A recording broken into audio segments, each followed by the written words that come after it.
Me dieron la fecha de noche, que era el 3 de noviembre, el primer encuentro, y me mostraban en colores, en una forma dimensionada, a dónde tenía que dirigirme y cómo se llama la laguna, al norte de Bogotá, entre 80 y 90 kilómetros al norte. Llega el día de la fecha, todos los miembros del grupo me felicitan, me tengo que vestir como un campesino, me prestan la ruana del hijo de Richard Deep, me prestan un sombrero, voy con botas, pantalones caqui, camisa caqui, y me despido de mi familia y le digo, voy a estar ausente quizás 3 días, o 4, no lo sé, pero voy a salir, tengo que hacer algo muy urgente. Y mi esposa hizo así, se quedó y no me comentó nada, pero nada, ni una palabra. Me voy, agarro un bus intermunicipal y me dirijo hacia el norte, un departamento que se llama Boyacá, en Colombia. Llegué hasta el sitio donde debía estar, cuando de pronto yo miro para todos los lados, oigo los grillos, oigo las ranas, oigo el viento, todo eso, de pronto oigo un ruido que sale. Y se van así las 2 naves, salen de la laguna. No vi cuando salieron porque los árboles no me dejaron ver, pero vi cuando iban así, iban chorreando agua las 2. Y entonces se estabilizaron y empiezan y pasan por encima como a 200 metros de altura de mi cabeza. De pronto, una se adelantó más. Tenía como un halo alrededor y proyectó 2 haces perpendiculares y por cada uno venía como entre un óvalo una persona. Yo vi que venían tomados así, las manos aquí contra las piernas y venían. De pronto ya los árboles no me dejaron ver cuando llegan a tierra. Los veo donde vienen caminando entre los árboles en el bosque. Y los veo donde vienen y veo yo que hay una luminosidad alrededor de ellos. Veo que son humanos. Vienen con trajes ajustados, luces aquí en el cinturón, tienen capacete, guantes como color naranja y botas igual del mismo color. Se me acercan y se quedan como a 4 metros y yo siento un poquito de temor y reculo un poco y pego la espalda contra un árbol y me quedo con las manos así.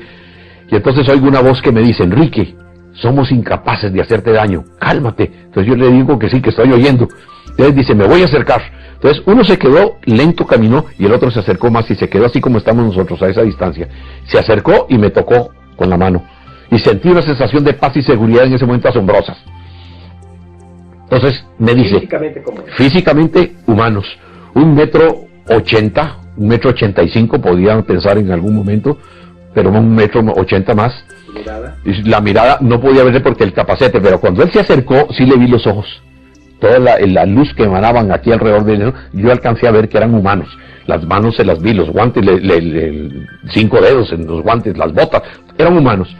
Más altos que yo, como te digo, por ahí 1,82 m, quizás 1,85 m. No vi el color del pelo ni nada porque lo tenían con un capacete. Entonces me dice, ven, te vamos a subir a bordo, no tengas temor.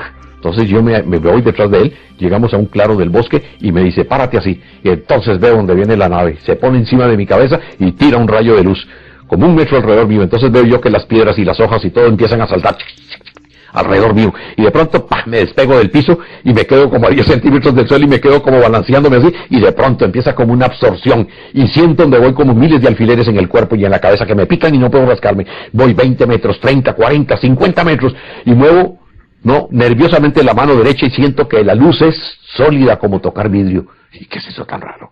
Cuando la pasaron, cuando la proyectaron era luz, ahora es sólida. Y voy subiendo, me dio la impresión que eso era como una especie de ascensor, ¿no? Y veo yo a los 40, 50, 60 metros, hubo un momento en que pensé, dije yo, Dios mío, si me sueltan me mato, voy a más de 60 metros de altura. Y yo veía la laguna ya entre él, ¿no?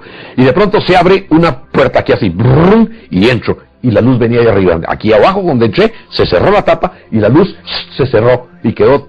Dije, ¿cómo se cerró? No quedó huellas de nada. Entro en una sala de color beige como el de esta pared, muy clara, no veo a nadie, estoy totalmente solo, tiene aspecto casi hexagonal, no hay puertas, no hay ventanas, no veo luces. Entonces oigo una voz, yo me quedé solo en el mismo lugar mirando para todas partes, sonrientes, ¿no? Y con la esfera todavía en la mano, me sudaba la mano. Entonces me la meto al bolsillo y oigo una voz que dice, Enrique, desvístete. Yo me quedo así sonriendo a ver quién fue el que me habló. Oigo la voz en español, me quito el sombrero y lo pongo en el suelo, no hay donde colgar la ropa. Me quito la ruana y la pongo en el suelo. Cuando pongo la ruana me doy cuenta que no hay sombra. ¿Qué es eso tan raro? Agarro la ruana y la sacudo. No hay sombra. Agarro el sombrero, nada, moví la pierna, no hay sombra. Y dije, ¿y ahora que caigo en cuenta de dónde sale la luz? No habían bombillos, no habían lámparas, no habían fluorescentes. Nunca pude saber de dónde venía la luz, pero estaba totalmente iluminado, claritito. Muy bien. Me piden por segunda vez, entonces me voy quitando la camisa. Por tercera y cuarta vez, a la cuarta vez yo quedé, no sabía para dónde ver, quedé totalmente desnudo. Entonces, de las partes del del piso con la pared, entra un humo, de pronto, y se llena totalmente la habitación. Siento un olor como a la lima, como a limón, pero muy concentrado. De esa manera lo asocié, y se invade totalmente todo. Y de un momento a otro, se baja, a los 4, 5, 6 segundos se desaparece. Creí que me estaban matando como los nazis hacían con los judíos en las cámaras de gas. Y yo hasta ese momento no me he dado cuenta que yo estaba respirando normalmente. Hice así, tomé y vi que estaba respirando perfectamente. Entonces oigo una voz que dice, Enrique, vístete. Y entonces empecé a vestirme rápidamente. Dejé la ruana y el sombrero en el piso porque no había dónde colgarlas, ¿no? Y de pronto empecé a mover, me moví, no vi remaches, no vi uniones, nada, todo como si estuviera todo hecho de una sola pieza. De pronto suena algo así detrás de mí, suenan y se abre una puerta lateral, se corre así y entra uno de ellos, con el pelo amarillo hasta aquí, ojos azules, pero tipo asiático, pero ojos azules grandes, nariz recta, mentón muy perfecto, la nariz, la boca, poca comisura en los labios, no, muy salido la parte de los pómulos, pelo amarillo, la piel lindísima. Lo veo ya y me dice, bienvenido Enrique, me dice en español, bienvenido hermano Enrique a bordo. ¿Cómo has estado?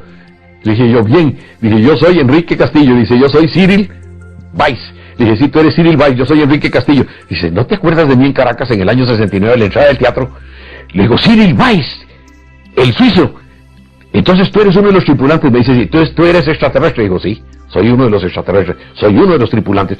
Me quedé, asocié rápidamente que seguramente por alguna razón durante los 3 meses y 8 días que fuimos amigos, había visto alguna cualidad o alguna cosa por la cual se sucedía ahora ese encuentro 4 años después. Nunca, hasta la fecha, vale la pena hacerlo en este momento, de que nunca he podido saber por qué fue que me contactaron. Nunca lo he sabido en 25 años. Se abre y voy a un semicírculo y me están esperando 4 hombres. 2 con un traje vestido de mameluco como la Coca-Cola, como la miel quemada, y los otros como un color gris, pero sin ser brillante, un gris plomo. Se paran y me saludan, todos igualitos, uno más alto que otro, pero las mismas caras, el mismo pelo. Yo me quedé aterrado, lo único que cambiaban eran 2 tenían el color de la Coca-Cola y otros 2 el color de plomo. Vengo detrás de la mesa, del escritorio, o como se llame eso, habían 2 sillas y me ofrecen una. Entonces yo por encima de la mesa los voy a saludar, hermano, buenas noches. Entonces no me dan la mano, me hacen lo mismo todos. Y me dijo, Cyril, salúdalos igual. Entonces todos me dan la mano así. Me ofrecen que me siente, yo me siento, el asiento se bajó y quedé a la altura de la mesa. Entonces unos de ellos estaban así, el otro estaba mirándome así. Dije yo, son actitudes muy humanas, qué raro. Pensé yo que era raro para mí, yo pensé ver otra cosa. Pero no, las actitudes eran muy humanas, y tan humanos que estaban ahí, 1,82 m, 1,85 m quizás de altura. Entonces, yo no sabía qué hacer, y entonces Cyril me dice, Enrique, pregunta lo que quieras. Yo le digo, ¿puedo preguntar? Sí. Entonces les digo, hermanos, ¿quiénes son ustedes? ¿De dónde vienen? ¿Por qué a mí? Fue lo primero que se me ocurrió, ¿por qué a mí? Entonces, entre ellos hablan así. Oí muchas S y muchas Z. Me dio la impresión que era su idioma, ¿no? Y entonces el que era comandante, el que me presenta como comandante de nombre Kramier, me dice,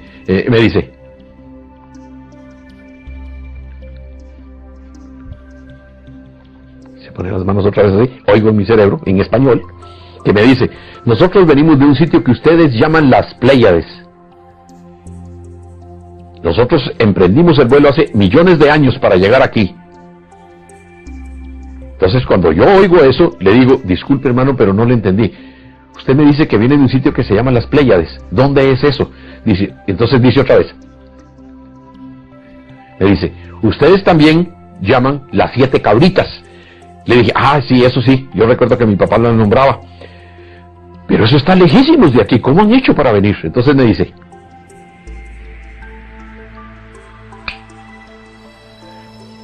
traduzco, dice, nosotros emprendimos el vuelo desde las Pléyades hasta aquí hace millones de años, según vuestra manera de contar. Pero para nosotros acabamos de salir. Yo me quedé desconcertado cuando me dijo eso. Dije, disculpe hermano, otra vez, perdone mi ignorancia, pero no le entendí bien. Entonces me hace otra vez. Me dice, no te maravilles de lo que te decimos. Para ustedes, nosotros tenemos volando en el espacio hace millones de años, cuando en este planeta no había todavía condiciones de vida inteligente. Ya había Me aclaró que había vegetación, había atmósfera, había animales, todo eso. Pero la vida inteligente del hombre no se había dado todavía, cuando empezaron ellos a viajar de allá. Dice, pero nosotros acabamos de salir. Entonces, le digo yo, esto tiene que ver con la teoría de la relatividad y de los campos unificados del doctor Albert Einstein. Y me dice, exactamente eso es, pero que esa teoría tenía que ser modificada 3 veces para que fuera funcional. Eso me lo dijeron. De acuerdo a los datos que yo tengo, yo sé que le han hecho 2 modificaciones. Y que tal vez el doctor Stephen Hawking quiere hacer una que llaman la teoría de la unificación. El de que está en Cambridge, ¿no? Bien, entonces dije que si tenía que ver con la teoría de los campos unificados y la teoría de la relatividad de Albert Einstein, me dijeron que sí, que se podía explicar basado precisamente en esa teoría, pero que esa teoría tenía que ser modificada 3 veces para que fuera funcional. Eso me lo dijeron. De acuerdo a los datos que yo tengo, yo sé que le han hecho 2 modificaciones. Y que tal vez el doctor Stephen Hawking quiere hacer una que llaman la teoría de la unificación. El de que está en Cambridge, ¿no? Bien, entonces, yo me quedé pensando en el asunto, le dije, muy bien, entonces, lo otro que yo pregunto, ¿por qué a mí? Entonces me dice, así, me señala con el dedo y me dice, tú sabes por qué. Esta es la hora que yo no sé. A mí me dio vergüenza preguntar en ese momento qué fue por qué era, porque él me dijo que yo sabía. Entonces los investigadores, digamos, Freixedo me ha dicho, Andrea Faber-Kaiser me decía también, y Juanjo me dijo hace poco en la casa cuando estabas tú allá, me decía Juanjo, es muy posible que tú no lo sepas a nivel, sino a nivel de subconsciente, y no esté claro para ti. Y bueno, hasta ahora han pasado 20 y pico de años y no sé exactamente por qué fue. No, después de una vida anterior. Puede ser, exacto. Algunos han pensado en eso, de que tenga que ver con algo de reencarnación. Pero como yo quiero saber exactamente, y eso es una conjetura, es una especulación, no puede que sea así, pero también puede ser que no sea por eso. En todo caso, no lo he podido saber. Entonces él me dijo eso y ahí terminó todo. Empezó el diálogo de muchas cosas. Me llevaron, cuando yo vi el reloj, que ya había pasado un rato de estar haciendo preguntas, el reloj estaba parado a las 2:25, a la hora que entré en el campo, ¿no?, de las naves. Se paró el reloj, era un Rolex automático, se paró. Entonces me dijo, aquí no te va a funcionar. Entonces ya pensé en eso. Entonces después dije yo, ya que estamos aquí, ¿por qué no me dan una vueltita para volar a bordo de la nave? Entonces me dice, desde que tú entraste estamos en vuelo. Dije, pero ¿cómo va a ser? Yo pensé que era que tenían que amarrarme o ponerme algo especial. Y me dijeron, si estamos en movimiento, y se ven con nosotros. Y salieron y me subí por una escalerilla casi de caracol a un piso alto. Y habían otros hombres ahí trabajando. Vi, cuando llegaron, miraron, saludaron así nada más y siguieron haciendo sus menesteres. Vi que salieron unos mapas de las paredes, vi colores como color sepia, vi la Vía Láctea, pero de una manera totalmente diferente a como yo he visto las fotos de aquí. Nos mostraron el planeta Tierra. Vi que habían, entre planeta y planeta, habían unas líneas perfectamente claras. Dice, estas líneas indican que nosotros tenemos intercambio con estas civilizaciones. Son múltiples. Tenemos intercambio científico, cultural, tecnológico y científico hasta donde nos permite a nosotros cada gobierno que tenemos. Bla, bla, bla. Y se hacen acuerdos. Lo que no hacemos de intercambio y nunca intervenimos abiertamente es en las creencias religiosas. Me lo aclararon de una vez. Ok, perfecto. Entonces dice, y estos punteaditos así son civilizaciones como la vuestra que están a punto de entrar en un nivel mucho más alto, tal vez de superhombre, por ejemplo, ¿no?, en donde se establece un nuevo estado de conciencia, y entonces es cuando nosotros podemos entrar con mucha más frecuencia y dialogar ya con los científicos y con los gobernadores o gobernantes de los países. Bien, lo vi muy claro y me pareció lógico que fuera así. Entonces me dice uno de esos, ven para que veas a tu casa. Vi que se levantó un tipo de un sitio que había como un aparato aquí así, y me subí una gradita y me dice, mueve estas 2 palancas. Se abrió como los párpados de los ojos así, chan, y miré, y me dio como mareo. Me dice, esa es tu casa, gradúala aquí. Entonces yo agarré 2 manillas, hice así, hice un barrido y enfoqué toda mi casa. Y vi a mi esposa y a mis hijos durmiendo a través de las paredes. El perro pegaba las patas contra la ventana de la habitación mía que quedaba en la parte de atrás, como si se enterara que yo estaba por ahí cerca. Me quedé aterrado y dije, pero ¿cómo? Yo le llamé telescopio electrónico porque yo no tenía otra manera cómo asociarlo, ¿no? Y pude ver eso. Inclusive, por cierto, que se me fue un poco la mano y vi en la vecindad una muchacha que iba en una pijama muy bonita, ¿no?, con un vaso de agua. Y entonces me dijeron que me concentrara mejor en esta zona de mi familia y me dio un poco de vergüenza porque yo no sabía y se me fue para allá y me metí en la casa que no era, ¿no? Una parte por lo menos. Entonces. De las preguntas que usted logró hacerle, ¿cuál fue la que más le impactó? La que más me impactó a mí fue que cuando yo les pregunto de cómo fue que apareció la raza humana sin embajes de ninguna naturaleza, me dijeron que ellos fueron los que habían intervenido en la creación. Dice que otras razas, con ellos los pleyadinos, intervinieron en la creación. Yo estaba al frente de poder obtener por primera vez alguien directamente, ¿no?, una respuesta de esa categoría. Y la empecé, me temblaba, todo el cuerpo me temblaba. Yo dije, voy a hacer la pregunta, la voy a hacer, y hasta que la solté. Y me dijeron, nosotros fuimos los creadores. ¿Cómo terminó esa experiencia? La experiencia terminó en más o menos 8 horas o 8 horas y media. Me dejaron dormir aparentemente un tiempo que siempre declaré que yo había dormido 3 horas, pero no había dormido, estando yo en Ecuador en 1977, cuando fui al congreso que se hizo en Guayaquil, y regresé en el 78, me enfermé, dictando una charla a las 11 de la noche con un señor que era el gerente de la Gillette y una pianista chilena. Me dio pulmonía. Yo estaba en la casa de un amigo mío y estábamos sin plata, estaba con un amigo que se llama Juan Osorio.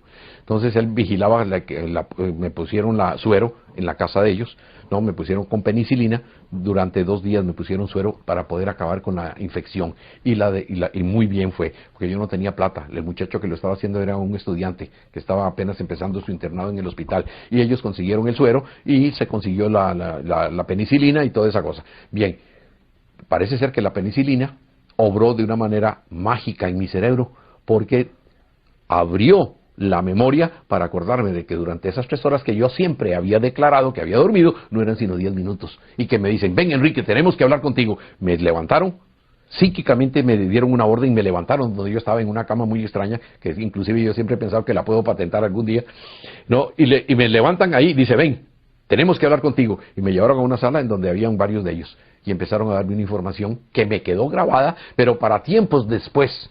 Pero con la penicilina y la enfermedad se me regresó antes de tiempo.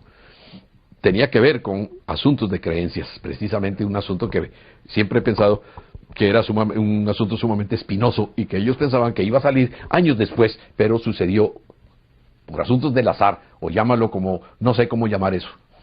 Lo supe antes de tiempo. Pero yo manejé muy bien la información siempre, en ese aspecto, con gente a nivel privado. Bien, una de las cosas que más me impresionó allí fue ver la máquina, cómo viajan. Me dijeron, ven para que la veas. Y bajaron por ahí, se sonó una alarma muy extraña, bajaron, me metieron en una silla, aquí está la pared, alrededor de donde está supuestamente lo que llamaría yo el motor o la máquina de energía. Salió un visor y se me pegó aquí, y ellos a uno a cada lado. Y veo el visor y lo enfilo y veo 3 diamantes como de este tamaño girando en un círculo, en esta forma de las manecillas, pero los cristales en forma inversa. Y en el centro un tubo grande que iba del piso arriba, que parecía un caleidoscopio de muchos colores como cristal, y giraba lentamente y daba unos visos de unos colores pero bellísimos. Los cristales estaban pegados en la rueda de abajo y en la de arriba, ¿no? Y giraban y daban un color de ciertos colores aquí y otros aquí abajo, como una nubosidad que se difumaba ahí dentro. Entonces le digo yo, ¿y qué es eso? Dice, ese tubo que está ahí se llama el intérprete.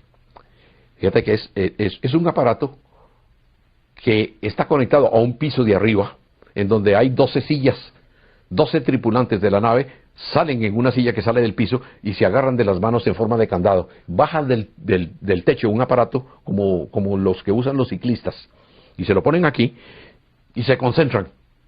Y el aparato que está girando ahí en la mitad de las sillas toma la información, la descarga de la energía mental, llega hasta ese aparato y el aparato lo convierte en energía de vuelo con los cristales que están abajo, los que yo estaba viendo en ese momento. Me dice, la energía mental, y ellos me hicieron la demostración para que lo viera. Se pusieron todos de esa manera y vi durante 1 minuto cómo era que lo hacían. Y después al ver la máquina ya se completaba la acción. Dice, eso que viste, la descarga de energía que nosotros hacemos mental, la convertimos en energía de vuelo. Por eso te dijimos al principio, acabamos de salir. Porque para nosotros no hay distancia que nos gaste más de esto. En un instante.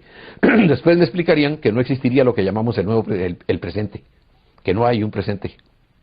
Nosotros llamamos el presente constante o el presente, no es presente, porque todos los movimientos y las palabras que yo haga ya son del pasado, no son del presente. Entonces dicen que sí hay futuro, pero que el futuro es maleable. El futuro se puede modificar con el pensamiento y las acciones del hombre. Y que muchas cosas que pueden estar profetizadas como una catástrofe, como una tercera guerra mundial, nosotros las podíamos obviar de acuerdo a cómo el hombre actúe, piense, ¿no? Y cambie esa posibilidad. O sea que hay reacciones que se pueden hacer en cadena positivas para cambiar esa situación. Eso me lo explicaron muy claramente. Yo lo tengo en el libro también, en la última página, para poder dar esa información. Bien, entonces ahí fue cuando vi yo esto y le digo yo, ¿por qué no lo aceleran unos 2 minutos los cristales para verlos? Porque las luces que están dando son formidables. Y me dice el comandante, Enrique, te queda y me hace así. Siempre telepáticamente me dice, Enrique, mientras tú estés aquí no podemos. Le dije, ¿por qué? Dice, porque si nosotros aceleramos los cristales, se llaman cristales memoria, cristales vivientes los llaman. Ellos ¿cómo se llama? Los programan. Dice, si nosotros aceleramos los cristales 2 minutos aquí para que tú lo veas, cuando tú te bajes de la nave, han pasado 200 años en la Tierra. Mientras tú estés aquí, no podemos hacerlo. Me agarró una tembladera, yo me sentí como tan raro, tan extraño, y el comandante se dio cuenta y me dijo, Enrique, no tengas temor. Oye lo que yo te voy a decir, y es lo que he dicho ya a muy pocas personas. Al último que se lo dije, en total confidencia, fue al doctor Richard F. Haynes, que es lo siguiente. Dice, yo doy las órdenes a la nave, mentalmente, mediante unos impulsos de los que yo domino y controlo. Esos impulsos los recibe aquí la máquina, y la máquina obedece, y se va a donde yo le digo. O sea, por ejemplo, para dar una idea, me puse yo a pensar, 40 grados norte, latitud tal, y la máquina se va para allá. ¿Quién sabe cómo será que lo hacen en el espacio? Pero estoy dando una referencia para poder pensar cómo puede ser eso. Entonces ellos me dijeron eso, que eso era absolutamente cierto. Y cuando puse la mano en la pared así para verla para adentro, sentí una sensación rara y solté la mano, la retiré, y yo creo que ellos se dieron cuenta. Y después la puse otra vez lentamente, empecé a tocar, porque lo que sentí fue piel humana en la nave, la pared. Era como tocar piel, el mismo calor, la misma sensación de cuando tú tocas a alguien. Igualito fue. Me quedé sorprendido. Se me quedó el asunto grabado. No pude preguntar de nada. Pero eso sí me dijeron. Enrique, si nosotros aceleramos, han pasado 200 años aquí, y aquí para nosotros, para ti, 2 minutos, nada más. Nosotros cuando venimos a visitar aquí, tenemos que poner, dice, nuestros relojes, por decirlo de alguna manera, al tiempo de ustedes, para poder saber qué es lo que está ocurriendo con el tiempo que tienen ustedes para medir aquí en el planeta. Cuando ya ha pasado todo esto y estoy ya con alguna información al respecto, me dan algunos ¿Qué duró informes. cuánto tiempo? 8 horas a 8 horas y media. Me sueltan quizás entre las 5 y las 5 y media de la mañana. Me sueltan por el mismo lugar, bajo, en la misma forma. Agarro mi ruana y agarro mi sombrero y me dicen, hasta pronto, Enrique, volveremos a contactarte. Me han llevado antes de eso para que vea dónde va a ser el segundo encuentro dentro de 15 días. Va a ser el 18 de noviembre. Esto fue el 3 de noviembre de 1973, 8:25 de la noche. Me sueltan allí y yo los saludo donde veo, seguramente creo que me están viendo, y se van. Ya no era sino una nave, ya no eran 2. En ese momento me deja una solo y se va. Entonces yo me quedo ahí porque todavía estaba oscuro. Y entonces vi que el reloj empezó a funcionar. Entonces lo dejé quieto, no lo moví. Y calculé, como era a las 8:25 que estaba parado, yo, en el momento en que salió el sol, calculé yo que desde el momento en que me habían dejado al momento que salió el sol, había pasado más o menos 1 hora y media, algo así. Entonces yo calculé, por el momento del reloj y la salida del sol, en que yo había estado entre 8 horas y 8 horas y media a bordo de la nave. De ahí empecé a encaminarme ya, regresando. Dije, yo debía haber insistido para que me hubieran dejado la esfera, me la habían pedido. Quiero llevar una prueba de lo que pasó, no pude hacer nada de eso. Me suben en un bus intermunicipal, van un poco de gente campesina, indios que huelen muy feo por otra cosa, pero yo en ese momento me parecía que olían divinamente sabroso. Estaba pensando yo de que en un mundo sin fronteras, en un mundo donde todos los seres humanos fuéramos hermanables, donde habría fraternidad, donde no habrían problemas por religiones ni por creencias, los sistemas políticos se acabarían, viviríamos en un éxtasis continuo. Yo pensé de todo, dije, es perfectamente válido y posible. Entonces yo salí de ahí con el alma renovada, el espíritu totalmente nuevo, con una alegría indescriptible, y desde ahí en adelante pues mi vida cambió totalmente. Después vino la separación de mi esposa conmigo, creyendo que yo estaba loco, los hijos míos también. Los amigos se me cambiaban de acera, decían, pobre Castillo, se le corrió la teja, está mal. Todas esas cosas me tocó vivirlas a mí. Y gente que llegaba a decirme que yo era un charlatán, un mentiroso, un descarado. Cuando fui a Venezuela, la gente decía que yo era un colombiano vivo que quería sacarle la plata a los demás. Llegaron las primeras investigaciones, Fabio Serpa fue el primero que llegó. Después me investigó Salvador Freixedo. Después Andreas Faber-Kaiser. Vino al doctor Francisco Niceto, luego un sabio venezolano. Estuve con él y me hizo preguntas porque él estaba ciego ya. Y duré muchas horas con él hablando y haciendo él preguntas para hacer una investigación pormenorizada. Llegó a la conclusión final con varios amigos de que el caso mío era espectacular. Dice, no conozco otro caso igual. Y con el tiempo, pues en la forma como yo me comporté y los otros 4 encuentros que fueron después, posteriormente, en menos de 3 años, y toda la información que me dieron, cuando llegaban tal vez a buscar algún charlatán o algún mentiroso, los investigadores resultaban grandes amigos míos. Entonces por eso fue que adquirí en cierta medida, modestia aparte, credibilidad, background con los investigadores a nivel mundial. ¿Esta experiencia se dio de qué año a qué año? ¿Cuántas veces se repitió? Mira, de 1973 a 1976. El 17 de febrero me llamaron por teléfono a mi oficina, estaban en la ciudad o intervinieron el teléfono, no sé. Pero me dijeron que terminaba todo. Y ahí terminó, me dijeron, ¿Por qué? Enrique, ¿Usted no hizo la pregunta por qué? Sí, sí lo hice, sí le pregunté y ¿Qué me le dijeron, dijeron? dicen, Enrique, dice, nosotros hemos cumplido con un trabajo muy específico. No me dijeron misión de nada de eso, me dijeron con un trabajo muy específico. Nosotros vinimos a darte una determinada información y lo hemos hecho. Sabemos lo que has emprendido, dice, y nosotros todos aquí deseamos que tengas éxito. Se terminan por el momento todas las comunicaciones, tanto telepáticas como físicas. Si algún día necesitaremos de ti, sabremos dónde ubicarte. Hasta pronto, amigo. Y ahí terminó, no dijeron ni buena suerte ni nada de eso. Telefónicamente. Telefónicamente. Entonces yo me quedé temblando, me agarró una cosa rarísima, ¿no? Y casi que caigo en el fanatismo, porque yo creí que era que yo había utilizado mala información de alguna manera, porque yo tuve que empezar a cobrar mis conferencias para poder vivir, porque yo ya no tenía la empresa, yo ya no tenía formas de vivir, y me había dedicado de tiempo completo. Cuando ellos me dijeron eso, ellos sabían que yo me había dedicado exclusivamente a divulgar lo que me pasó, y que los extraterrestres están aquí en la Tierra y que no estamos solos. Eso fue lo que yo consideré mi apostolado, no fue una misión. Yo siempre he dicho y sigo diciéndolo, que yo conozco a muchos de los grandes contactados de todas las épocas y todos tienen una misión de salvar a la raza humana. Yo soy el único desgraciado, ¿no?, de los contactados, que soy un paria, porque a mí no me pusieron ninguna misión. Y yo fui el que tomé la decisión por mi propia cuenta y riesgo de un apostolado y contarle al mundo lo que me pasó a expensas mías, única y exclusivamente. No es mi misión. ¿Cuál es la prueba más rígida que los investigadores del fenómeno OVNI han realizado de su experiencia? Yo estoy convencido hasta esta fecha, que fue la del febrero de 1974, cuando llegaron unos miembros aparentemente, en ese momento yo no sabía quiénes eran, pero llegaron de la embajada americana con un muchacho que hablaba español e inglés y los otros hablaban muy malo el español, y me conminaron a que aceptara una invitación para ir a Washington, para poder someterme, ya que el periódico habían hecho mucho escándalo y la prensa y la televisión, y le dije que sí, que era cierto.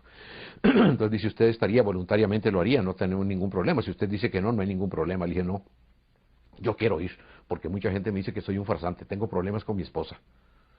Yo no sabía que ya en abril, 2 meses después de esa experiencia en Washington, mi esposa me dejaría, nos separaríamos, pues, de común acuerdo. Voy a Washington, me someto al pentotal, eso era de la verdad, detector de mentiras, o polígrafo y hipnosis regresiva de 5º grado. Creo que yo fui uno de los primeros, de los del fenómeno OVNI, que se sometieron a una regresión. ¿En qué año fue esto? 1974, de febrero. Nunca pude precisar exactamente la fecha, pero sé que fue para finales de febrero. ¿Esa conclusión fue oficial o no? Debe, porque era la manera era la única forma como yo reaccionaba. Eso podemos hablar más o menos. No, ¿cuántos mensajes usted ha recibido hasta el momento? Estaba haciendo de Washington, para que no quede cortado. Ah, sí, a ver. Sí, sí. Ya, entonces, ¿era oficial esta investigación? La investigación para los que me llevaron a mí fue totalmente oficial, porque vi muchos miembros de la CIA, y seguramente habían del FBI también, y vi militares. Y habían 2 médicos que después el doctor Jimmy Hurtak me dijo que habían muerto en unas extrañas circunstancias. Yo no puedo decir más de él, pero él lo dijo y él lo tenía en su Biblia, el doctor Jimmy Hurtak, marcado los 2 nombres de los 2 médicos que, juntamente con una enfermera que se llama Eva Dulin, no hicieron las pruebas conmigo. Y Lo más probable es que ellos sí tuvieran todos los datos. La enfermera, que no creía mucho, se reía cuando me oía hablar, después terminó convencida, después de que participó de las pruebas que me hicieron, y los resultados me dijo: don Enrique, estoy aterrada, me hablaba en español. Dice, ella era seguramente de origen, creí yo que era al principio como cubano, más bien creí al final que era puertorriqueña, por su forma de hablar. Muy bonita. ¿Cuántos mensajes le dieron estos seres? Más de 100. ¿Cómo se llama el ser? ¿Solamente con Cyril Weiss se comunicó o con otros? No, con otros también me ¿Qué comuniqué. nombre? Hay, uno de ellos se llamaba Orión, otro se llama Yamaruk, otro se llamaba Varos. Había uno que se llamaba Cyril Weiss, el nombre de él es Krisnamer, había otro que se llamaba Krenza. Y todos vienen de las Pléyades. Estos venían de las Pléyades, y habían unos que me decían que venían era de Venus, lo cual yo nunca pude aceptar, siempre tuve mis dudas. Me decían que eran venusinos. Entonces yo, a los que han investigado el caso mío, yo les he dicho, ellos decían que eran venusinos, y lo sigo diciendo porque eso fue lo que me dijeron a mí. Eran de 1,50 m, también tipo ario. Otra civilización. Otra civilización, pero que están en la misma organización a que pertenecen los pleyadinos. Ellos le llaman la Gran Hermandad Cósmica Solar. Bien, pero yo he pensado siempre, para poder dar una explicación un poquito más, menos tirada de los pelos, es de que sí son venusinos realmente, pero que tuvieron que abandonar Venus por alguna razón hace, diga usted, 10.000 años, por ejemplo, y se fueron a una luna de Júpiter, por ejemplo. Y que entonces ellos desde allá vienen para acá y visitan, y siguen siendo venusinos. Yo soy costarricense, yo nací aquí en Costa Rica, pero mucha gente cree que soy colombiano porque he vivido 28 años en Colombia, ¿no? Pero yo soy costarricense, ¿ves? Y entonces los venusinos, seguramente, yo doy esa explicación, ellos se fueron de ahí, pero siguen siendo venusinos, ese es su hogar, su casa. Y por las razones que sea, que ya no se alberga vida allá, por lo que haya sucedido, viven en otras partes esperando regresar pronto seguramente a su planeta natal. Eso es la explicación que yo tengo, no tengo otra válida. ¿Por qué cree usted que se terminó el contacto con estos seres? Porque la información que me dieron fue mucha, bastante, increíble. Me dieron información de tipo científico, de tipo tecnológico, de tipo humanístico, de tipo profético, espiritual, esotérico. Ellos, así como han influido en usted, no pueden influir en los que están manejando las grandes potencias.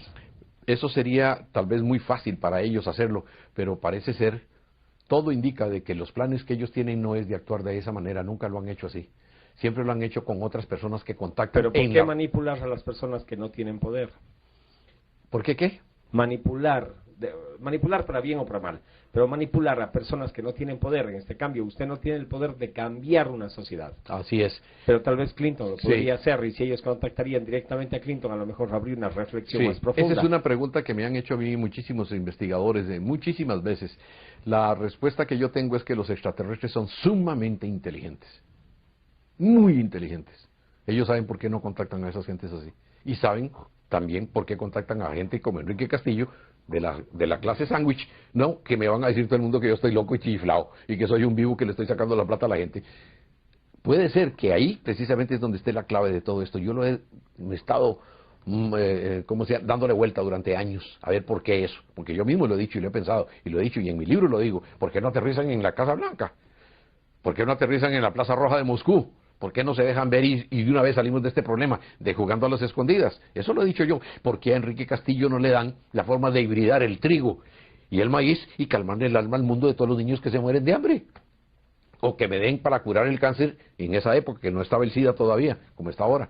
No, tal vez la solución es más sencilla. Acabas con la milicia, por ejemplo, en todo el planeta, y ya tenemos una economía fresca, por ejemplo. Eso es exactamente. Pero entonces, las respuestas ya no son extraterrestres, sino terrestres. Tenemos las respuestas, tenemos las soluciones, pero no hay quien actúe. Eso es ahora, los extraterrestres, yo sé que es obedeciendo a un plan superior. Que ellos tienen. Sí, ahora, ¿quiénes son los que lo manejan y quiénes son los que lo han planificado? Eso sí, lo ignoro totalmente, pero sé que todo eso obedece a un plan. Todo esto no es casual, ni el caso mío, ni el que ahora se dejen ver tanto, que se han hasta descarado, porque últimamente se ven por todas partes, ¿no? Somos parte de algo. Es parte de algo, de un plan tremendo que hay, y se está avecinando la hora en que todo eso se va a aclarar, quizás en los próximos 20 años. Yo soy muy poco amigo de dar fechas, porque a mí me dieron profecías que se han ido cumpliendo y otras que no se cumplieron nunca. Y otras se cumplieron adelante y otras se cumplieron atrás. Entonces, eso me deja a mí también en muy mala situación. Yo mismo lo he visto, lo hemos discutido inclusive con los hermanos Vilches por años, lo he discutido con Freixedo, lo discutí con Andreas Faber-Kaiser hasta en mi casa, muchas veces lo hemos discutido, con JJ Benítez ahora lo estuvimos viendo hace poco, el año pasado.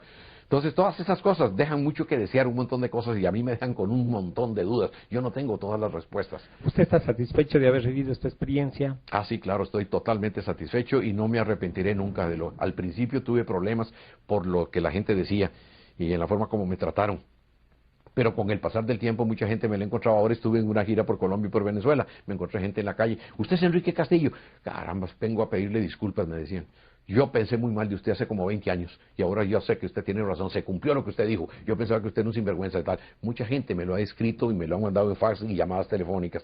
Ahora han cambiado de forma de pensar y eso se debe básicamente a que Enrique Castillo inició una cruzada que parecía que nació muerta, de poder contarle al mundo lo que le había pasado a él personalmente, sin tapujos de ninguna especie, y tener el valor de decirlo públicamente delante de científicos, delante de investigadores, de periodistas y de todo el que se podía burlar de mí, y nunca tuve reparos para hacerlo. Y inicié, casi en Sudamérica, ¿no?, un movimiento que todavía perdura de contactados. Y entonces hoy en día casi todo el mundo es contactado. Ahora se dan silvestres. Ahora yo encuentro por ahí, me aterro de ver que aquel es contactado, aquel de allá, todo. Y ahora está ese channeling, todo el mundo. Y hay grupos de contacto. Y el que no contacta con extraterrestres es un pobre desgraciado. ¿Le dijeron ellos que han contactado a otras personas? Sí, ¿O le han dado la sí. exclusividad a usted? Sí, me dijeron que inclusive ellos tenían una lista verdadera de los verdaderos contactados del planeta. ¿Nunca le mencionaron nombres? Nunca jamás. Nunca. El problema de varios contactados que yo he podido observar es o flaquea en el ego. ¿Usted cree sentir estar dentro de esto o no? Yo particularmente he hecho una comparación, te la cuento y te la sintetizo. Yo me convertí en investigador de mi propio caso, haciendo comparaciones con los más próximos aquí, con Sixto Paz, con Vlado Kapitanovich, con digamos, Eugenio Siracusa, algunos de ellos así, Howard Menger, George Adamski, todos estos. Y entonces hice una comparación durante muchos años de lo que ellos decían y con quiénes se habían contactado y qué les habían dicho. Y lo que ellos decían en público, veía algunos videos, algunas películas, algunos detalles, libros, reportes de investigaciones, bla, bla, todo eso yo lo armé y saqué en conclusión de cada uno, tal comparándolo con el caso mío. Me di cuenta que la gran mayoría de todos los contactados convertían esto en una pseudo religión. Pero Kapitanovich no, pues, o sea, él Bueno, escribió sus Vlado libros no, y cosas. por eso te dije la gran mayoría, que convertían esto en una pseudo religión. Y caían en un tremendo fanatismo, buscando grupos, hacían grupos de elegidos. Sí, entonces, si estos extraterrestres pueden percibir el futuro, ¿no se darán cuenta de eso y apuntarían mejor a escoger sus contactados? Claro entonces? que sí, podría ser. Por eso puede ser que muchos de los contactados que están en eso no sean verdaderos, sino sean farsantes, que se hayan inventado la historia. Ya. Esa es una de las razones posibles. Ahora, dentro de lo que puede ser, de que hay ego, hay ego. Yo cuando estaba en pleno contacto me tenían una silla especial, todo el grupo me trataba muy bien, me traían miel, me traían alimentos especiales, y yo me sentaba ahí como si fuera una vedette. A mí me afectó el ego terriblemente, pero después pude controlar esa situación y no dejé que eso me volviera a molestar a mí nunca jamás. No, pues si tengo de pronto algunos destellos de ego todavía que tengo, entonces tengo que cuidarme y tengo que satisfacer otras necesidades que tengo para acabar con esa situación, porque lo he visto muy de cerca con muchos contactados, ¿no? Y siempre diciendo que son elegidos y que tienen la misión de salvar a la raza humana. ¿Qué mensaje o qué sugerencia les daría usted a los escépticos, a los que este rato están diciendo, este señor es un charlatán? Sí. Hay dos cosas fundamentales para poder iniciar, algún aspecto. En primer lugar, antes me molestaba por esas declaraciones, ahora no me molestan en absoluto, porque me doy cuenta que aunque ellos están bastante atrasados en este aspecto es porque no han tenido acceso a la información, por ejemplo, que yo tengo y que tienen otras personas. Entonces, tienen razón en decir de que uno es un charlatán y de que eso no existe porque nunca han visto un platillo volador. Ok, pero yo diría que los que dicen estas cosas deberían de documentarse un poquito. Hoy en día es muy fácil documentarse. Hay muchas revistas especializadas en el mundo entero, las que vienen de España, por ejemplo, son unas de ellas. Y hay muchos videos muy bien hechos por grandes investigadores en el mundo entero. Se venden ya en las tiendas de video y se pueden tener esos informes. Y aparte de eso, se puede uno dar cuenta escribiendo 2 cartas a 2 centros de investigación. Por ejemplo, la gente escriba a la NICAP, escriban a la APRO o escriban a la ¿cómo se llama? La Lumière de la Nuit, que dirigía mi gran amigo, que en paz descanse, René Fauré, en París, ¿no? O a la Flying Social Review, que dirige ¿cómo se llama? Robert Bowen. Son formidables, científicas, de lo mejor. Y hay libros de lo mejor como el de John Mack, por ejemplo. De John Mack. Aparte de eso, de los que estoy nombrando, hay libros de Jacques Vallée, hay libros de J. Heine. Bueno, entonces, no es más sino comprar 2 o 3 libros y comprar 4 o 5 revistas y escribir 2 cartas y se da uno cuenta inmediatamente qué es lo que está pasando. O sea que la gente está hablando sin saber, sin tener conocimiento de causa. Se necesitan elementos de juicio para emitir eso. Un juicio más cercano a la verdad con respecto no solo a los contactados o al caso de Enrique Castillo en particular, sino al fenómeno ovni en general. ¿Por qué usted cree que las grandes potencias oculten esta información? ¿Cuál sería el motivo principal? Hay 2 razones que se han invertido. En los años 70 yo estaba convencido por los congresos que había asistido y haber hablado con tantos investigadores de lo mejor que habían en aquella época, era de que la raza humana no estaba preparada para recibir la información de una supercivilización que nos visitaba y que estaba haciendo ciertas cosas aquí y que nosotros lo ignorábamos. Eso estaba en primer lugar. En segundo lugar, que las religiones se iban a colapsar totalmente todas. Eso era la razón número 2. Y la razón número 3 era de que si de pronto alborotábamos el avispero, estos grupos de extraterrestres que nos visitan de pronto podrían tomar el planeta militarmente, para lo que ellos quisieran. Esclavizarnos, hacer como laboratorio de ingeniería genética o de quién sabe qué otras cosas. Esos eran los 3 puntos claves. Pero los 2 primeros eran los más importantes que se tenían en aquel entonces. Y hoy en día se ha invertido. Hoy en día es más peligroso dar a conocer la información que tienen los gobiernos porque las religiones colapsan. Imagínese usted que a un montón de gente le digan de pronto que la Virgen María se murió y nunca ha aparecido. Ese podría ser uno de los casos. Estoy dando un ejemplo.